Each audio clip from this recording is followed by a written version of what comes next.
we've already had some pretty heavy rainstorms back in August and September. So I was hoping you could give us an update on how are the cities responding to the storm and how we're helping out homeowners and business owners who've been dealing with flooding at their properties. We had, as you know, and unfortunately we all know now, two major events, one on August 29th and another one on September 6th. The August 29th event was really described by meteorologists as a 200 to 400 year event. Really pretty dramatic, where over the course of about 20-30 minutes, over 1.5 inches of rain fell. It really just overwhelmed our system, overwhelmed roads, low spots became impassable. But the really unfortunate part through all of this is that we had a number of properties impacted through flooding. Some of it just, I shouldn't say just, but the actual stormwater, and some by a combination of sewer and stormwater systems backflowing into people's homes and particularly into basements. Really, I guess the first thing I would say is, for myself, and I know I speak for the council and for all of our staff, we just feel very badly for everyone who's been impacted with that. I was impacted, fortunately, just with, not with sewage, but with a flooding basement. It's the second time that's occurred, so I know personally how traumatic that can be.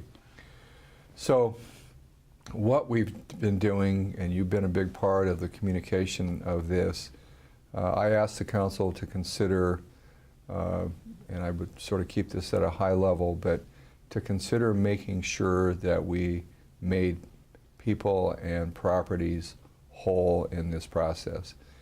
And by that I mean, there is clearly legal protections and reasons for us to describe an event like this as an act of God, and to say, sorry that this happened, but we're not responsible. I don't think that's what good cities do.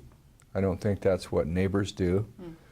That's why I asked the council to consider making sure that we did everything within our power to make people whole through this event. This event has really been unprecedented for us. I think our claims received so far is nearing 100, close to 200 people who have asked for claim forms. And we suspect there's more that haven't done anything or maybe don't think that they may be covered. And I know that we're trying to communicate with those folks through postcards and other means. Newspaper obviously is a way. This program is a way for people to have a sense of what they can do. So first of all, I would urge anyone who has had water damage, any concerns, any questions, please contact us at the city, and we'll get an adjuster out there. We'll get forms to you if you think that you have been impacted in a negative way. We have put additional adjusters on. We want to make sure going forward that we take as many preventive measures as possible. There's something called a backwater valve that allows sewage from your home to go out to the sewer system, but in the event of a combined system overflowing, it actually closes a lid and prevents that from coming back into your home. We've installed a number of them. We've had 90-95% success rate on the ones we've installed. We will install those for free at your home, but we will make sure that if you have had impact to your home and been impacted and are going through the claim process, the expectation is that you will be required to put that backflow valve in to ensure that we minimize any impact going forward. So that's one. We will cover not only the cleanup and the restoration, but we will cover also lost items, furniture, for example, will be covered. Now, there will be some exceptions, and I'm going to personally review with staff any claims that they don't believe are warranted. And let me give you a couple examples. If you had a previous event in the city and a property owner communicated a prescribed fix to that problem, and that property owner chose not to do that, then they may not be eligible for coverage. If there is some other reason in terms of something that the property owner did that caused this, that could raise a question as well. The one thing that I would ask anyone who has filed a claim, and I know our citizens are great about this. We will be reasonable with you. Please be reasonable with us. I think if someone comes in and says, "Gee, my couch cost $45,000," we're probably going to have a discussion about what a reasonable cost is. The other thing is, some properties may be covered by insurance, and it's really important from an insurance fraud perspective and from what we're trying to do from a goodwill perspective of making people whole. This isn't a situation where people should even be tempted to double dip. We want to do the right thing, we want to do the fair thing, but this isn't a situation where we're going to tolerate people trying to take advantage of that. And everyone I know and our citizens are trustworthy, honest people. They're not going to do that. But if we have any reason to suspect that, we'll have a conversation about that. So we're moving as quickly as we can. I know there's been some concern about, I know I need to start taking some steps. I don't have any money to upfront this.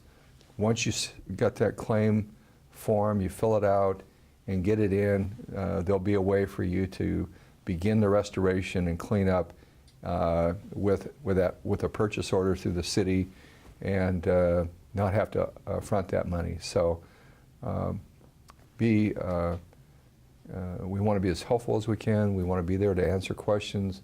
We're learning as we go through this process.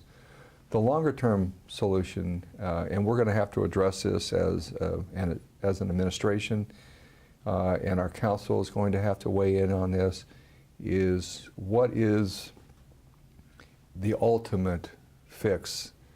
And let me just describe this for a moment. We have a system that began to be constructed in the late 1800s when the city first became a city.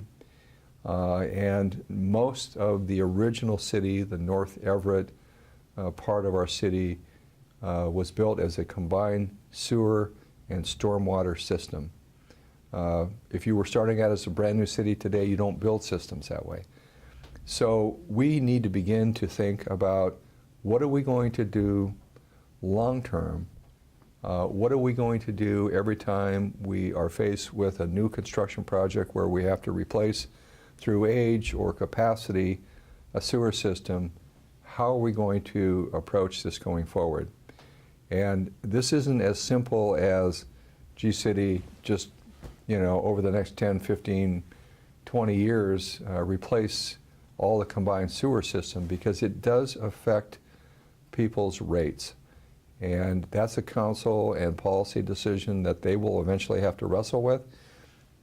We will be obviously making recommendations.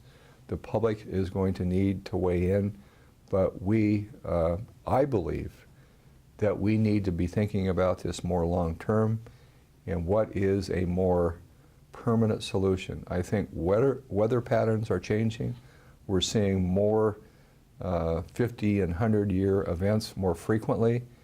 We're actually seeking help from the University of Washington to maybe look at that model in a way that changes what our forecast is about weather events, and we just need to prepare for that future. So a lot going on. Again, a real terrible situation for a lot of citizens. So if you haven't filed a claim, you have a question about a backwater valve, you have somebody that you think is in need who hasn't or needs help getting someone out there to look at it and file a claim, please let us know. Call City Hall at 425-257, what is it, 8700. And just indicate what your issue is and you'll be directed to the right location.